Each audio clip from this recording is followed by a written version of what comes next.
Hello, everyone. If you're joining us, welcome and thank you for being here. We're just going to take a couple of minutes to give folks time to join us.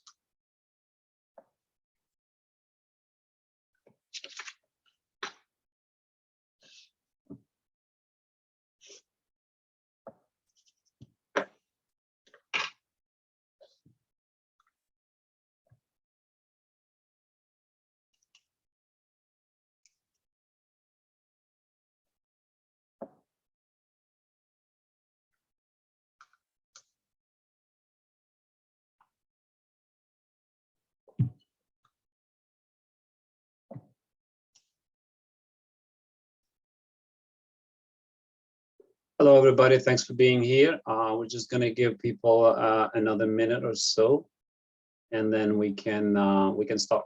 Thank you.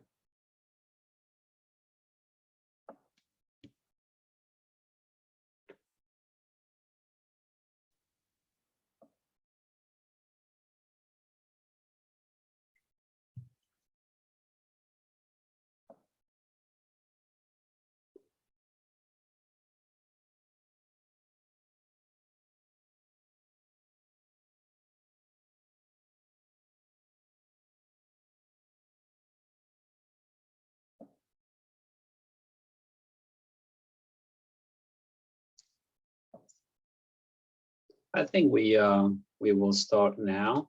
Hello, welcome, and thank you everyone for joining us today. My name is Mika Krasnich, and I'm a research officer here at Policy and Program Learning at CIPE. Before we start, I just wanted to go over a couple of logistical issues.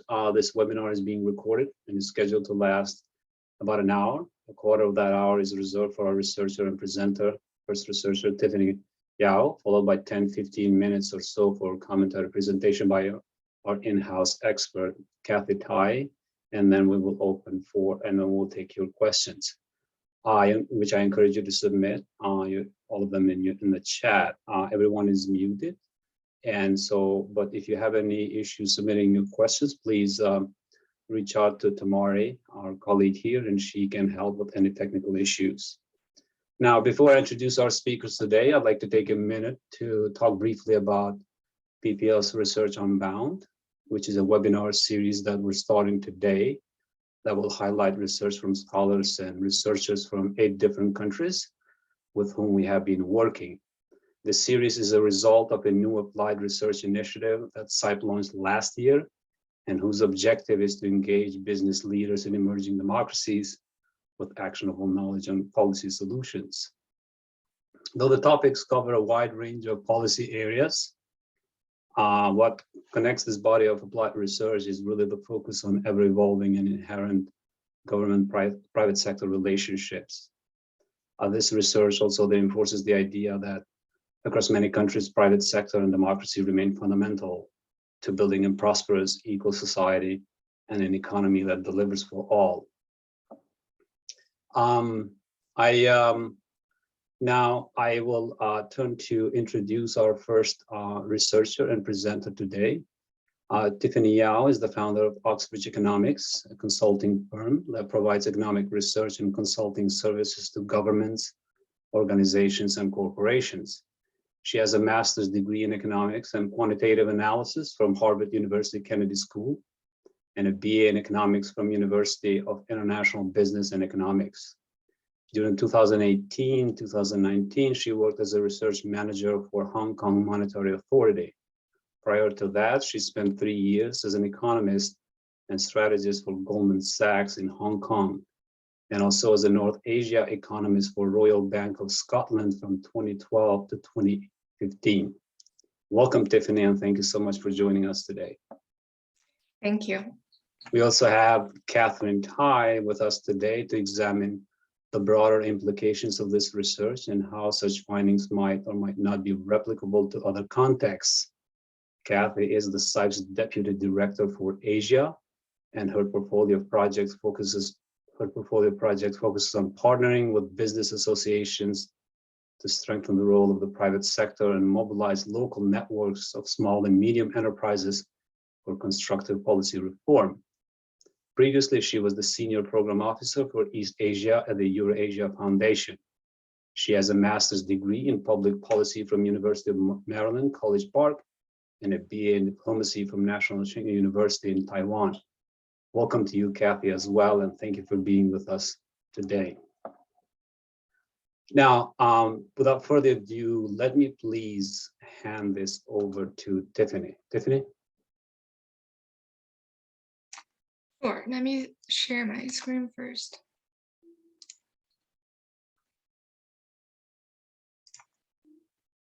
You should be working now, right? Okay, cool. Hi, good morning, everyone. It is a great honor to see you all here today. Before I start, I would like to thank CIPE for sponsoring my research and organizing this event to share my findings. The topic or the title of my research is, do free trade zones stimulate entrepreneurship? This question can be broken down into two specific questions. First, China's FTZ policies are widely believed to be effective in boosting entrepreneurship. Is this true? Second, what can other developing countries learn from China's experience? Trying to turn the pages.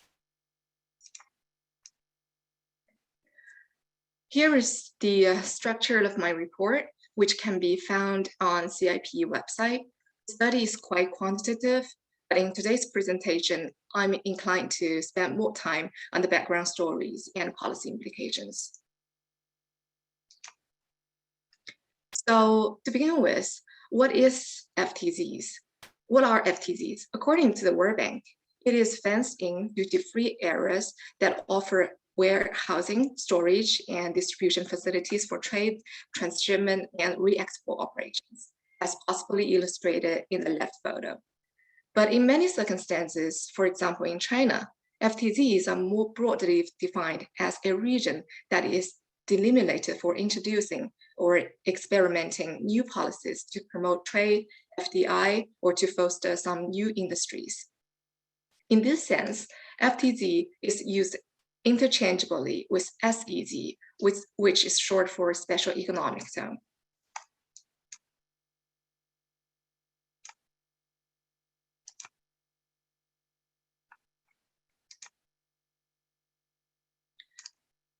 The conjecture that FTZs can greatly stimulate entrepreneurship is largely rooted in the astounding fast development of Shenzhen from 1980s to 2000s. I believe the story is well known to many of you.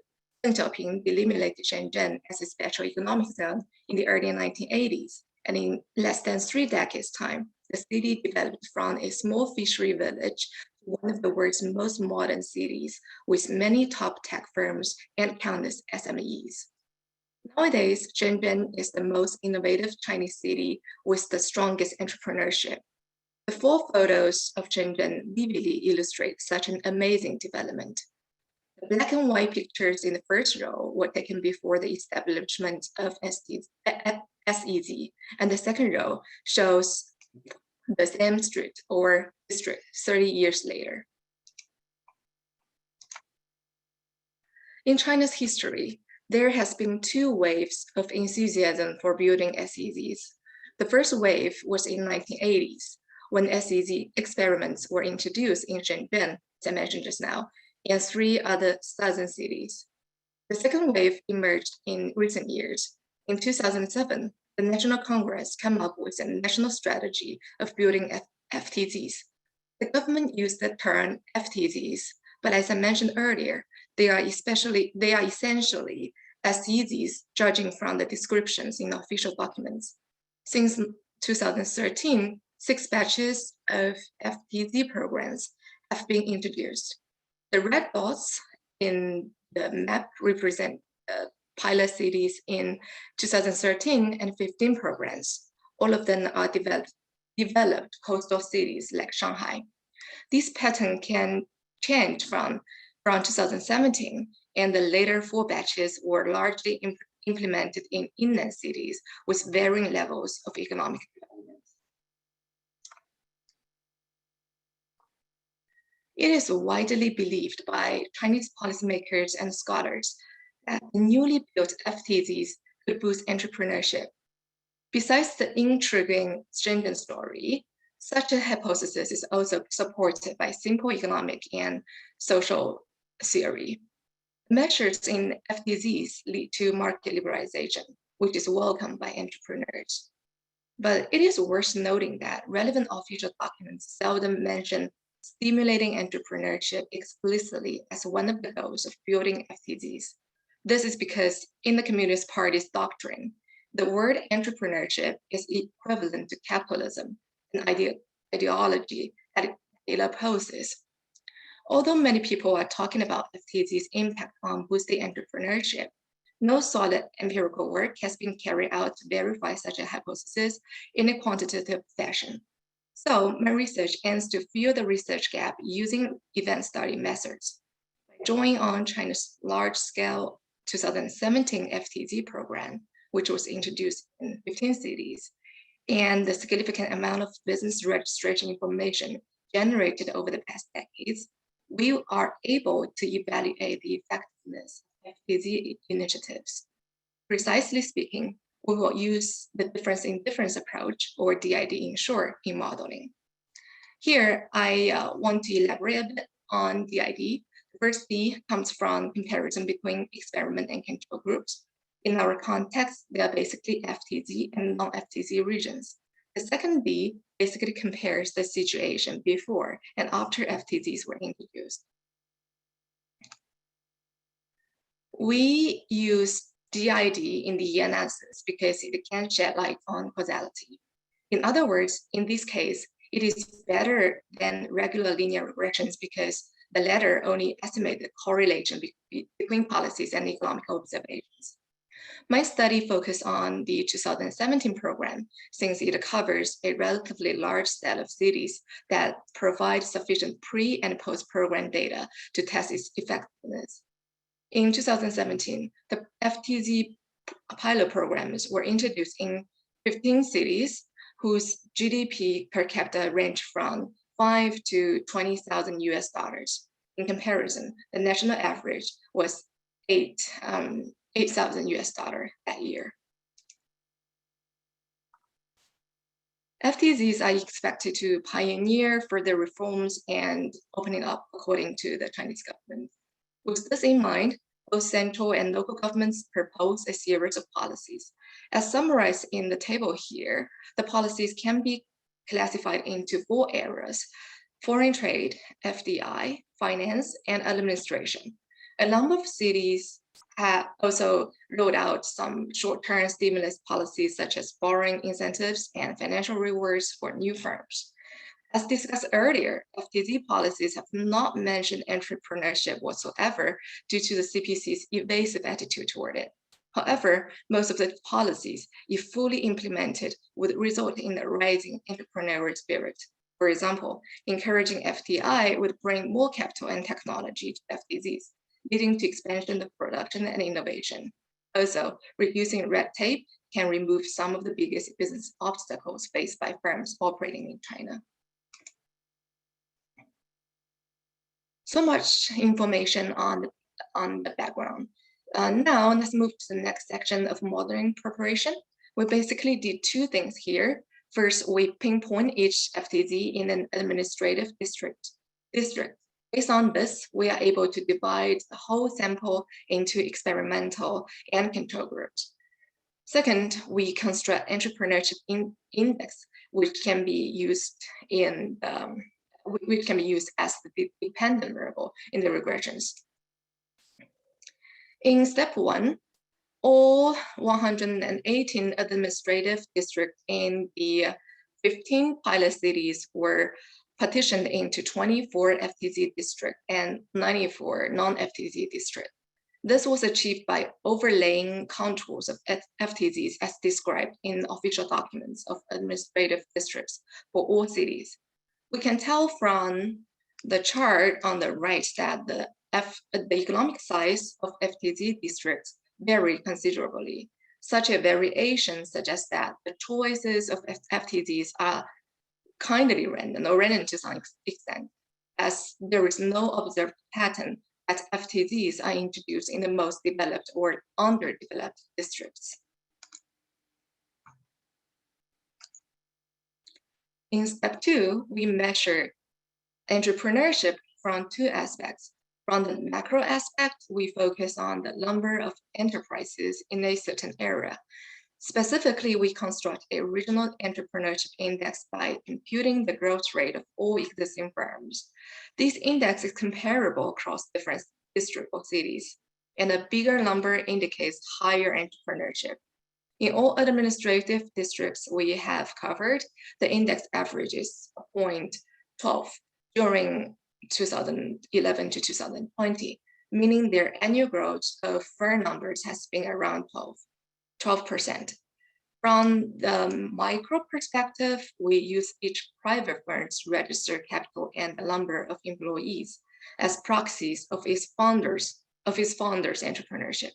The 2 pieces of information are self-reported without official verification, at least in the short run. So they may reflect the founder's plan for business sizes, their willingness to take risks, as well as their ability to create jobs.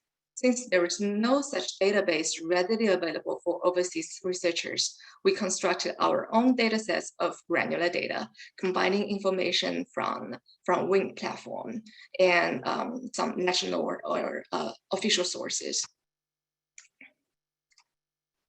Here is a summary table for the macro index and a excerpt of our self-constructed database. Based on the micro and micro entrepreneurship index we just discussed, we constructed 2 distinct sets of models. In the macro model, we put the 100 plus district of the 15 pilot cities and divided them into 2 categories: FTZ group, the experimental group, and non-FTZ group, which is the comparison group. Since we examined 8 years from 2013 to 2020 is the, we examined 8 years, but the pre-program period is 2013 to 2016. And the post-program period is 2017 to 2020. Using the annual data and the total number of observations we have is nearly 1,000. The average of regional entrepreneurship index, as illustrated in the chart, seems to suggest that the FTZ policies have boosted regional entrepreneurship. Explicitly speaking, before the pilot program were introduced, FTZ and non-FTZ regions had similar level of entrepreneurship, evidenced by the overlapping solid line and dotted line. After that, while the index for the non-FTZ declined continuously over the past years, the index for FTZs increased before the outbreak of COVID-19. The observation can be verified by the common trend test, a more standard approach for comparing trends of the experimental and control groups. As shown in the figure here, we have 2 key findings from the test. Number 1, the 2 groups had common trends in the pre-program period, or in plain words, FTZ and non-FTZ regions had the same tendency of entrepreneurship over those years. This means that the 2 groups were comparable before the pilot program was administrated. And therefore, the precondition of DID analysis is satisfied. Number 2, the program increased regional entrepreneurship in 2017 when FTZs were introduced. The effect faded in the following years. The DID regression provides us with an estimation of the impact magnitude. Specifically, we are 90% confident that FTZ initiatives have led to an expansion of regional entrepreneurship, as shown by a 2.1 percentage points increase in the growth of firm numbers. We expect the increase can primarily from a growing number of new company registrations. However, it is also worth noting that the impact is not that strong, since we are not able to increase the level of confidence from 90% to 95%. for the existence of positive impact. Excuse me. Moreover, our results are robust. The estimation of FTZ impact does not change significantly with different modeling approaches. For example, as shown in the charts, if we randomly draw 700 observations from the full data set to redo the BID analysis and repeat it 500 times, we can still conclude the FTZ program can push up the growth of firm numbers by 2 to 2.3 percentage points, which is a hump in the left chart. The micro models zoom in on 24 months from April 2016 to March 2018, whose first and second half covers a full year before and after the program. Based on monthly firm level data, we examine the impacts of FTZ programs on new private enterprise registered capital and the number of employees in each city. Therefore, we ran 26 DID regressions in total, and the analysis in this part constrains the comparison between FTZ and non-FTZ district within a city, which were geographically, politically, socially, and economically similar before the implementation of FTZ programs. If FTZ policies are effective in stimulating entrepreneurship, we expect the firms newly registered in the FTZ districts after the introduction of the pilot programs to have different characteristics. For example, a higher level of registered capital and a larger number of employees than those in non-FTZ districts. However, the results are against our hypothesis.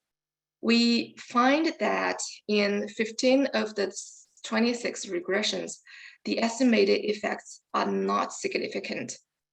You can see the light blue bars in the figure. In other words, in many pilot cities, the FTZ programs had no impact on new firms. Among cities that have witnessed significant impacts on capital, the influence is mixed. In 4 of them, FTZ policies push up new firms' level of registered capital. In Inco, the city at the top, the increase is as large as around 33%. On the contrary, the impacts are negative for Wuhan and Chongqing, lowering new firms' registered capital by 11.4% and nearly 27% respectively.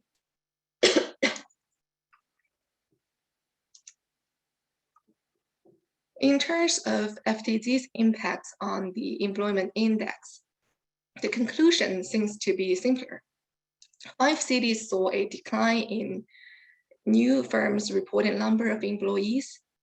The magnitude varies from 2.5% in Xiangyang to nearly 15% in Shenyang. This may suggest that FTZ policies have discouraged people's entrepreneurship, resulting in the creation of smaller firms that supply fewer employment opportunities.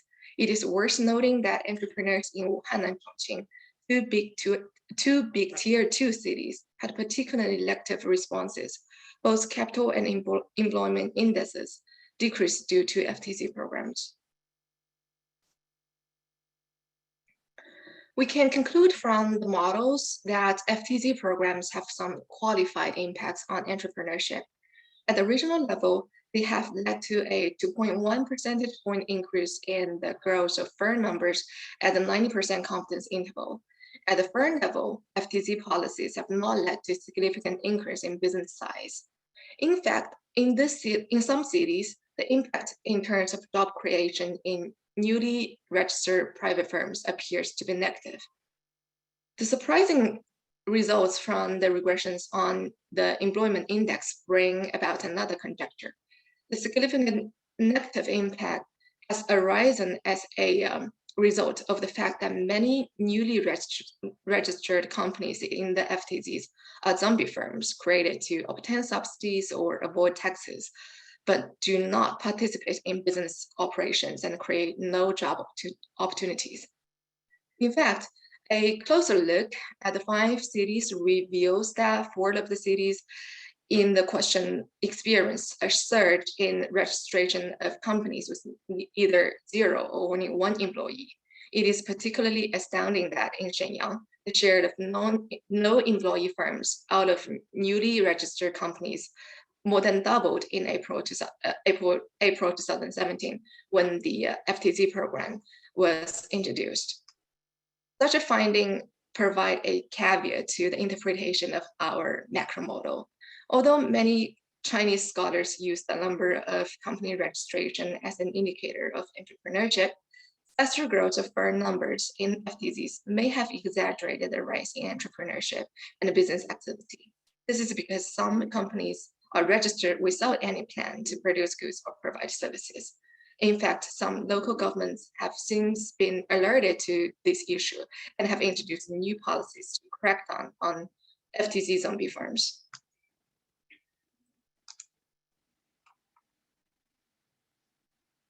Then, why are China's FTZs not so effective, or why the 2017 FTZ program not so effective in stimulating entrepreneurship? There are a number of explanations. First, the proposed policies, as listed in earlier table, are not fully implemented. There are no publicly available progress reports, either at the local or central government level, about which policies have been rolled out and to what degree they have been implemented. Second, some policy changes are so marginal that they cannot bring substantial changes to the business sector. For example, there are 2 major changes to the latest FDI regulation for FTZs. We're allowing access to agriculture industry and investment in China's herb medicine. However, agriculture has never been a focal point of FTZs, as there are small delimited areas in cities and there is no space to develop agriculture sector. Meanwhile, foreign pharmaceutical companies do not have any comparative advantage in China's herb medicine. So few of them would be interested in investing in it.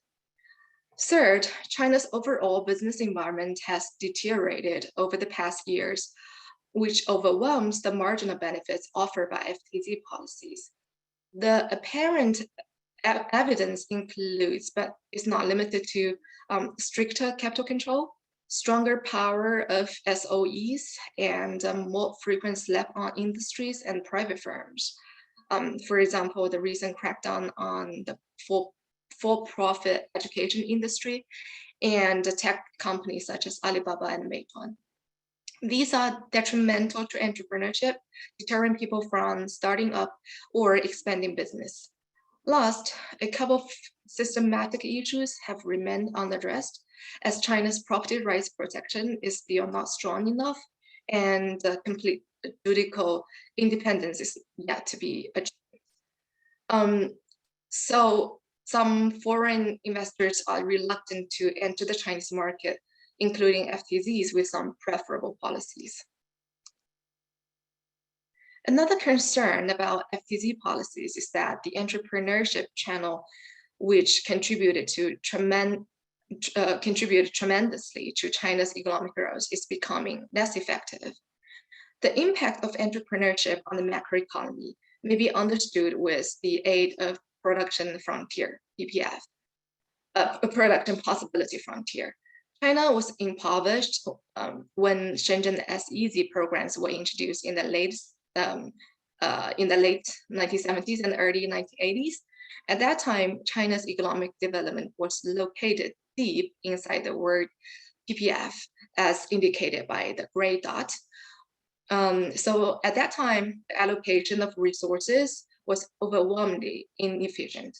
The profit-seeking nature of entrepreneurs pushed up the efficiency of the whole economy, moving the country toward the PPF curve. During this period, the imitative spirit of entrepreneurs contributed significantly. The flourishing foreign trade and the inward FDI created vast majority opportunities, and the Chinese firms seize the opportunity to learn from overseas companies and improve their technologies. However, as the country advances, it is required to push the boundary of the PPF to achieve higher growth. In this process, innovative spirit plays an even more critical role. Therefore, the Shenzhen story, as I introduced at the beginning of the presentation, or the Shenzhen speed, as many people quoted, is not likely to repeat if there is no continuous innovation across all types of business sectors. There might be many policy implications for developing countries, but the most important point that I want to highlight is whether a reform like FTZ program is useful or effective really depends on their own level of development. Before introducing new policies, an economy should always assess its own unique situation, including the factors that hinder it from growing. In our specific case, FTZs may be useful for countries or regions whose foreign trade sectors are not well developed and who can improve their level of technology through imitation. So that's all for my report. I will hand over to Cassie. Yeah, thank you, Tiffany. That's fascinating. We have a few questions for you, but I'm gonna hold on until after Kathy finishes with her presentation. So you can stop sharing your screen now. And Kathy, please take it away.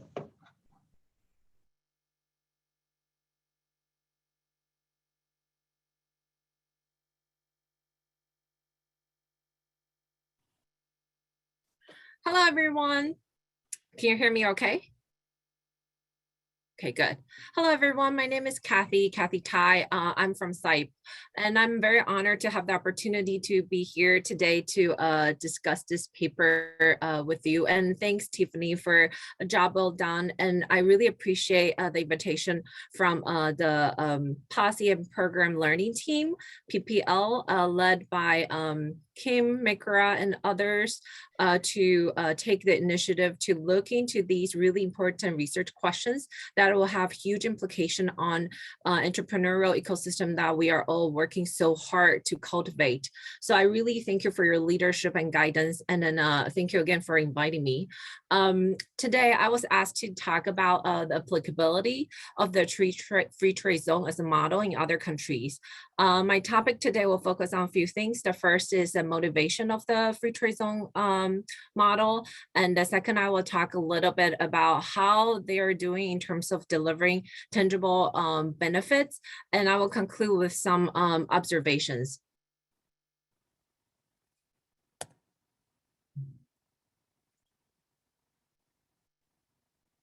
So as Tiffany mentioned, basically, special economic zone, it's an umbrella term that includes free trade zones, export processing zones, free ports, and others. And these are kind of the common definition that it's a basis of discussion today. It's really obvious that the special economic zone offers preferential regimes and separate regulatory framework that differed from the rest of the country in order to attract businesses and investment. So these are, the tax benefits that really are beneficial to businesses. So the tax benefits that could include exemption from central sales tax, exemption from service tax, duty-free imports, export, exemption from other local sales tax, and so on and so forth. And this is a topic really has strong personal interest on me myself, because the first special economic zone was actually established in Taiwan in 1966. So I basically am the generation witness like the huge economic growth in Taiwan, and then the kind of the industrial upscaling throughout the process. Special economic zone as a key component of Belt and Road Initiative. So BRI is Belt and Road Initiative introduced by the Chinese government, actually the president himself. But BRI is just a kind of a continuation of a longer commitment to globalize Chinese enterprises, the so-called going out policy. So in Chinese is 走出去. So basically, in very early 80s, after several high-level senior leaders from China visited African continent, visited Latin America. After they returned to China, they basically recognize and acknowledge that the huge swath of natural resources and the huge potential market for Chinese businesses. And that basically set the tone for the globalization of Chinese private enterprise. And then setting up the special economic zone is an important dimension of international cooperation under the framework of Belt and Road Initiative. Today, according to some estimate, there are more than 500 Chinese-funded FTZs outside of China. The motivations from the China side is first, they're proud and keen to share the success and wisdom on how to develop economic miracle, which also is very attractive to a lot of developing countries. So in fact, as early as 1994, the Egyptian government already made a request to the Chinese government to try to establish a special economic zone in the Suez region in Egypt, and then trying to replicate the success. On the China side as well, the private sector also is interested in upgrading its industrial capacity. They would like to take advantage of the lower labor cost, broader custom preferences, lower tax burdens, and expanding sales markets outside of Chinese market. So the broader custom preferences is actually quite a big of drive for China to set up special economic zones nowadays. I will talk about a case later. It's a case in Malaysia called Malaysia-China Kuantan Industrial Park. Basically, by setting up that industrial park, China will be able to take advantage of the ASEAN. Within the ASEAN, they have like lower custom and lower trade barriers. So that's also part of consideration. And then for the host countries, many of them wanted to recreate China's economic success. And then they've witnessed that China has underwent a series of structural transformation because of the policies that Tiffany talked about. You know, a lot of times SEZs and FTZs, they are the places government trying out new pilot policies. So throughout some of the pilot policies, then they can go through a series of structural transformation. And then the host countries also are interested in building the foundations for sometimes just the foundation of industrial capacity or upgrading their industrial capacity. And next, I'm going to talk about the general kind of pros and cons of SEZs overseas. So, you know, the positives everyone knows, you know, these sort of export-led economic growth model, they generate significant amount of employment, especially in labor-intensive manufacturing industries, and they can facilitate industrial upgrading through transfer of technology and know-how. And the negatives also, I think people talk about them a little bit less. So critics sometimes argue that special economic zones generate unequal benefits. So the benefits that cannot be trickled outside of the special economic zones, and then also the businesses within the special economic zones, they're privileged with certain incentives that are not eligible to others. So that's like unequal treatment. And sometimes it also are associated with land expropriations, poor and sometimes vulnerable communities are being evicted, and then there's no other channel for voice their concerns. And the more kind of serious risks is that the relaxation of certain regulations can also create an environment that may prove attractive to nefarious actors engaging in illicit activities such as counterfeiting, money laundering, and general smuggling. According to a 2018 report from OECD, illicit trade, other forms of criminality such as fraud, money laundering, are relying on the opaque nature of the free trade zones. So these are just some kind of potential risks to keep in mind. And I thought that I would talk about a few kind of case studies to give a little bit more kind of reality check to see how they're being played out in Asia. So the 3 case studies I want to talk briefly about are all in Asia. The first is Sihanoukville. So that's a port city in Cambodia. And so based on a partner, so CIPE and a partner work on a report. The report title is Mitigating Investments Risk in Southeast Asia, case studies of 6 countries. And then so the case study of Sihanoukville, the major points I'm talking about is from that specific report you can find on CIPE's website. Basically, one major risks identified is that there is some kind of social tension being created because of a huge influx of Chinese investment and Chinese potentially illegal labor. And then as a result, there are a lot of unregulated activities. So the Sihanoukville provincial leader wrote a letter to the interior minister in Cambodia and mentioned that there's rising property rent prices, the inability of local businesses to compete with Chinese companies, and oversaturation of Chinese labor in the construction sector that's related to kind of illegal labor import. And interestingly, a Chinese report corroborates what the Western media and also the local perception have been presenting and covering.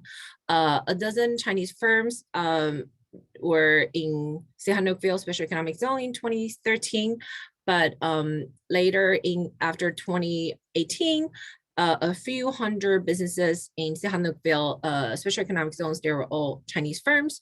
The majority of them are Chinese. According to local reports, 90% of them, more than 90% of them are Chinese firms.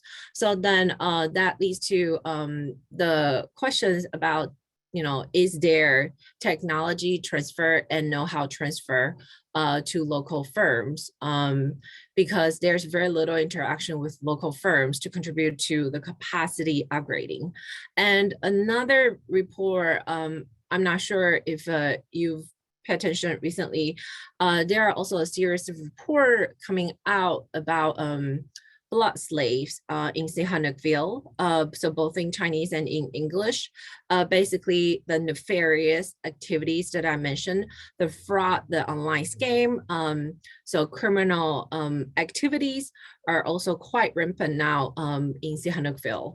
And this is very interesting project. It's kind of one of the flagship BRI project in Cambodia. So the Sihanoukville Special Economic Zone website is actually in Chinese. You can go to check it out. They have English version as well. And the photo, so in the middle is the original port of Sihanoukville, and then the left and right, I got the photos from the SEZ website, the basically Chinese website. The next case study is on Indonesia Merawali Industrial Park. So basically, this is a very interesting case study.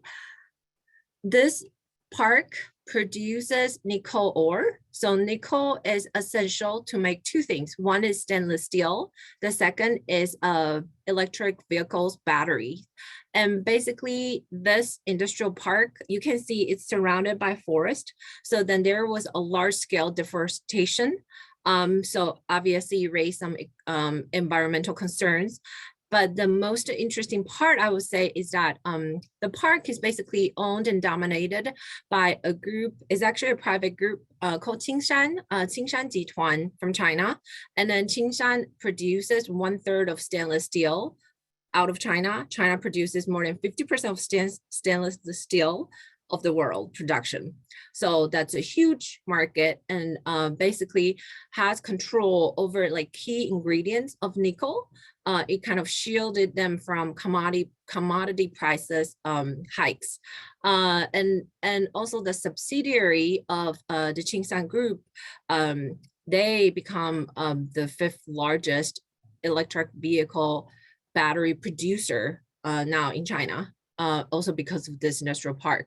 So you see in Chinese media, it's all praises, but then there was very little coverage in the local media. So our partner in Indonesia actually did a case study, and then they did field trip to there.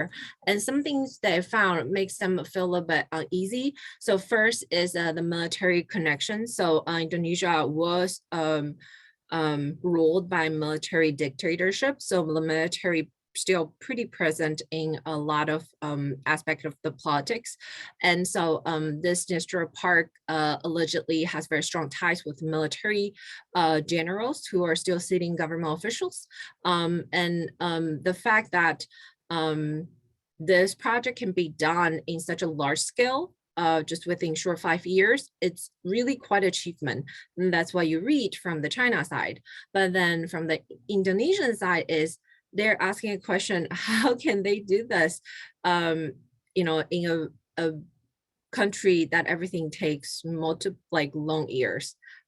So some things must have happened. Someone greased the wheels. And I think the most kind of question they raise is about the nickel prices, because a lot of local smelters, they have no choice but sell the nickel to all the Chinese companies that are based in this industrial park, because moving the nickel transportation cost will kind of outweigh the profit. So then, although the Indonesian government has nickel price index, but then basically all the acquiring prices is 50% lower. So basically only half of what the government set the price to be. So this is just a very interesting case study. You can see kind of different perspectives from like local communities, from international media versus from the Chinese side. And then this is a Kuantan Industrial Park that I mentioned earlier.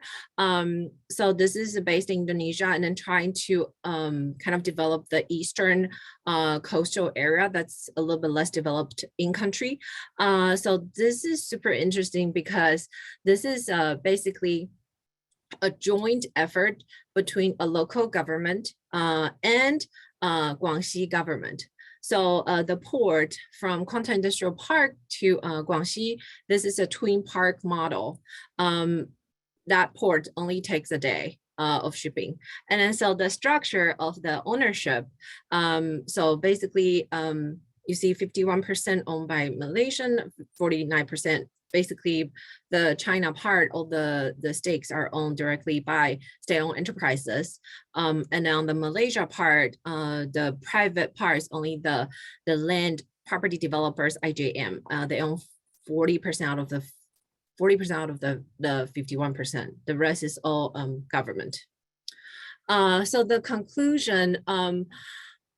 So I want to talk about the commonalities in China and abroad in examining the free trade zones in China and special economic zones abroad. I would say there are quite a bit commonalities that we can find. The main findings derived from Tiffany's paper is telling us that a larger regulatory atmosphere actually plays more important role and have stronger impact on the businesses and entrepreneurial activities than just a piecemeal preference measures that are given through special economic zones kind of policy preference.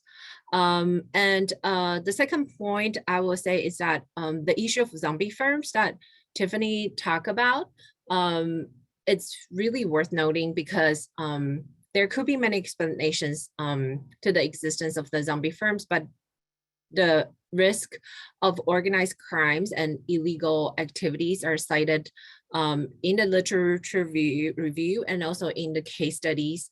It's just, worth noting. So until fraud, illegal activities, illegal kind of financial transactions is more widely reported, then people will know about it, and then the local authorities then can do something about it. So I think that's often being kind of overlooked. But of course, there are a lot of differences that could make China and host country vulnerable. So, in order to mitigate this vulnerabilities, I think there are a lot of prerequisite to make special economic zones more sound in terms of planning. So then I'll talk about the differences. In a lot of Chinese research papers, they talk a lot about how to mitigate risks when China invests in special economic zones, especially in Africa. And so one thing they noted is that China is a very centralized government and has relied very heavily on government to dictate policies and then to do the coordination. SOEs also is very top down in terms of kind of their business model and their mentalities. But in a lot of countries that people work that lack the central planning, and it creates confusion and unpredictability for investors. Infrastructure deficit in a lot of countries that they invest in human resources could be also a big hindrance. Moving forward, just a very quick few points. First is coordination, communication with different stakeholders will be critical for Chinese investment moving forward. From the China side, they have to recognize that the top-down business approach does not always work. So last point is that free trade zone or special economic zone is not a panacea to all the structure issues and problems. It cannot do magic to solve some long-standing economic issues. It actually just a policy tools among many other policy tools that policymakers can choose from. So the solution to a lot of long-standing economic issues requires more comprehensive and holistic view of policy deliberations. So I guess I will stop here. Thank you so much again. And I want to give special shout out to people who help do some research and literature review, Kendra Brock and Frank Tao. Thank you so much. Thank you, Kathy. Really appreciate your insights here.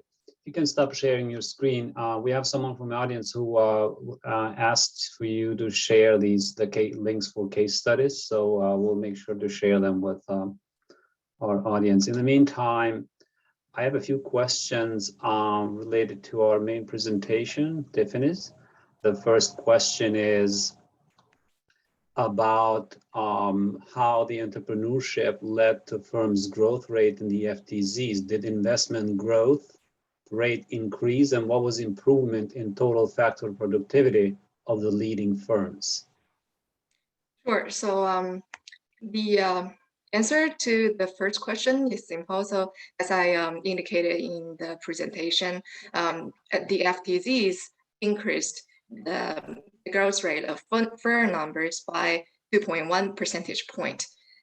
Like, for example, if in a general case or in a normal situation, the firm growth rate was 10%. Actually, it was 12% for that region. And with an FTZ, this growth rate can be increased to 14%. So like an increase from 12 to 14%. In terms of the investment growth, I actually don't have data to examine that. It should be quite interesting, but because my study focused on district level and we don't have FDI data for each district, we only have data for a city at most. So similar answer to the last question as in total factor productivity. of the firms, we don't have data. And I believe estimating those those productivity is actually hard and sometimes biased. I think because the question was leading firms, I don't think in those FTZs there are quite a lot of leading firms. I mean, usually they are kind of most likely new firms. Very interesting points, but I don't have data. Related to that, the second question is on the factors, whether you've been able to identify certain factors responsible for the program being more effective in some places rather than in other districts. So any evidence of that? Some observations. I cannot conclude from those quantitative analysis because they have some very strict requirements for me to get a conclusion. But observations, as I mentioned, is that I think firstly, the level of development matters. As I can tell from different FTZ cities, pilot cities, those who are less developed, like Inko, which is in the north of China, in Shandong province, they benefit more from FTZ programs than large cities like Wuhan, Chongqing. That's an observation. So in terms of other things, I cannot examine each policy, so it's really hard to tell. Next one is about venture capital in terms of availability in various FTZs. Does that affect it, or has that affected outcomes? Again, don't have that kind of detailed data, but my guess is not really, because I would imagine that those large cities have more has greater access to venture capital, right. But apparently they didn't benefit from that. Yeah. Thank you. I think we have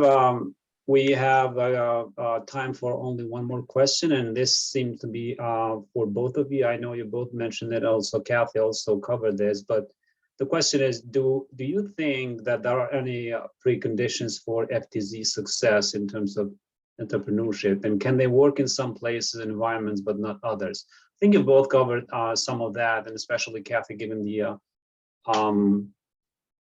context. But if you have any thoughts to share on that, any extra thoughts? Tiffany, you want to go ahead first? Yeah, so I mentioned that in the conclusion. Precondition is basically, I think if the region or the country, as foreign trade sector is not that well developed, then and the country aims to boost the economic growth through foreign trade, then that's probably a good choice. Also, if the country wants to encourage investment inflow, in anyways, I would say it really depends on the condition of the country. They need to examine the circumstance of economic and social environment, and to make sure that FTZ or SEZ related policies can tackle the problems that they have. Yeah. Thank you. Kathy? Yeah, I could mention a few, and I thought these observations are really interesting. They're from actually, there are a couple of research papers done by people in Hong Kong and people in China from like the Chinese Academy of Social Sciences. And then these kind of observations are from their research paper. So I thought it's relevant, so I will share here. The first is they talk about policy environment stability. Because a lot of times governments sometimes will shift, and then they change the whole overall policy environment. And so that create roadblocks, sometimes SEZs being promised by the previous government, and then the new government come in, decided not to continue. So that's a big hindrance. The second one they mentioned is basically the financial infrastructure. So getting access to credit or to loans is really expensive in Africa continent in these research papers. And then they say short-term rate could up to like 25% even. So just to ensure that there is stronger financial infrastructure is actually quite critical. Otherwise, the businesses, the investors, they will not be able to continue and sustain their operations. And the third dimension is about infrastructure. So a lot of times for SEZs, especially it's for export. So then they need ports, they need railroad, they need, highway, they need electricity. So actually don't have enough sufficient electricity. That's a huge issue as well. So there are a lot of complementary policies or complementary infrastructures that have to be in place to support the construction or establishment of SEZs, sometimes lacking.